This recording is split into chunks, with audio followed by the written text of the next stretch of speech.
Hello guys, तो स्वागत है तोर सबके फिर से एगो नया ब्लॉग में। तो गाइस आई हम सब अभी दिन में आयल छी स्टेशन पर। सोचे थे काहे तो हम सब जा रहे सीतामढ़ी। तो गाइस ट्रेन आ गए, तो ट्रेन हल हम सब ट्रेन में चढ़ब। गाइस भीड़ बहुत रहा, सबसे पीछे चढ़ लियो, ट्रेन में बैठ गलियो। याद है पीछे एकदम खाली खाली है। तो इहो दोनों गोटा बैठले बगले में। आ मधु भी आई सब जा रहा गाइस। क्या तो एक मधुया के दुकान के सामान लेवे के, सैलून के आ रणधीर के मोबाइल खरीदे के है। के लेल हम सब जा रहे छे सीतामढ़ी। आ गाइस गर्मी इतना न हो कि सितंबर में जून वाला फील दै छो। तो मोबाइल वोबाइल गाइस एक लेवे के हो मार्केट में, तो पसंद न होलो मोबाइल।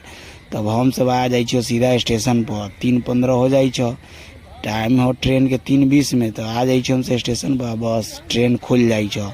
तो ट्रेन खुले तो ट्रेन में बैठ के चल दै एकदम गेट पर खड़ा होकर बाल लहरा रहा गाइस।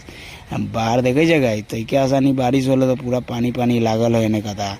ये तपस्वी नारायण होल्टा मधु या तो पीछे छूट के रहा। तो बाद में आ गए हमरा सब लमन। रीगा से ट्रेन खुले तो सीधा ढेंग में आवे। ढेंग में अलग गाइस, तो हम सब उतर जाइए। तो बाय गाइस, मिले।